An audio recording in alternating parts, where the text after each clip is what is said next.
সবাইকে good afternoon. আজকে আমরা বিকেল বিকেল বেরিয়ে পড়েছি আর আমাদের ডেস্টিনেশন হলো পুষ্কর ঘাট।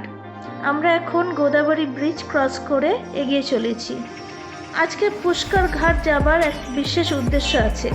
আপনি যদি রাজমন্দিরেতে আসেন তবে অবশ্যই পুষ্কর ঘাটে আসবেন সন্ধেবেলা গোদাবরী আরতি দেখতে।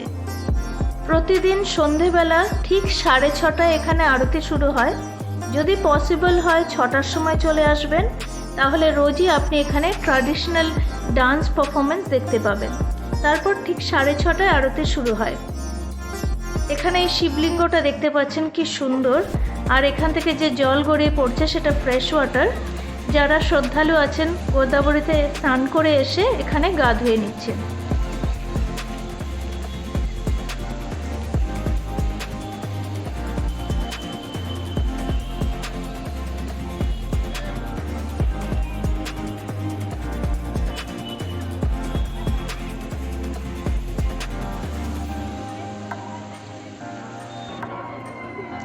এই সেই ফেমাস পুষ্কর ঘাট, আর ওখানে দেখা যাচ্ছে রেল ব্রিজের উপর দিয়ে ট্রেন ক্রস করছে। কি অসাধারণ দৃশ্য! এখানে এলে সময় যে কিভাবে পার হয়ে যায় বোঝা যায় না। আমরা দেরি না করে এগিয়ে চললাম ঘাটের দিকে একটা বসার জায়গা খুঁজে নেবার জন্য, যাতে আমরা সুন্দরভাবে আরতিটা দেখতে পারি। আবারও বলে দিচ্ছি, ঠিক 6:30টায় আরতি শুরু হয়, তাই দেরি করবেন না যেন।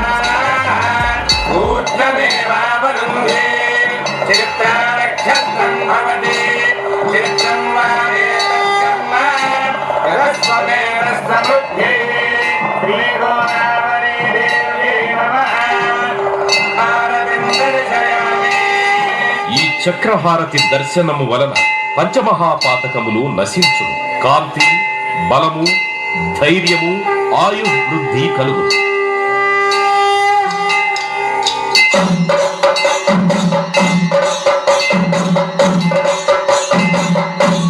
కుంభహారతి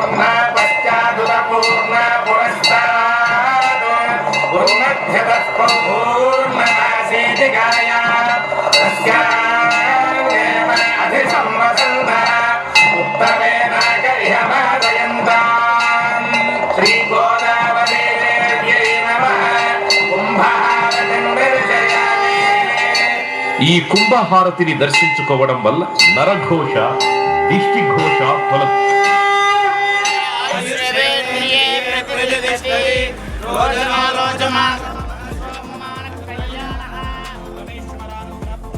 আরতি শেষে পুরোহিত মশাইরা শান্তি জল ছিটিয়ে এবং মন্ত্র পাঠ করে আমাদের আশীর্বাদ করলেন।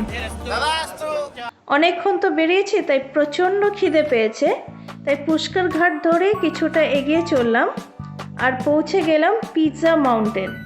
এখানে মাত্র 69 দিয়ে দারুণ ভেজ পিৎজা পাওয়া যায়। তো চলুন টেস্ট করে বলছি কেমন খেতে।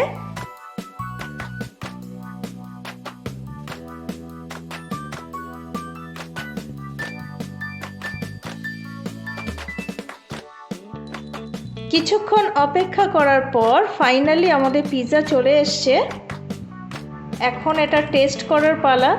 দেখতে তো দারুণ ডিলিশিয়াস মনে হচ্ছে। দারুণ চিজি আর দারুণ টেস্টি এই পিৎজা। তো অবশ্যই এখানে আসবেন আর টেস্ট করবেন 69-এর ভেজ পিৎজা।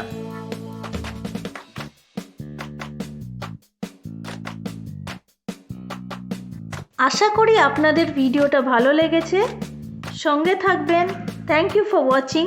এখন আমি খাওয়াতে মন দিচ্ছি।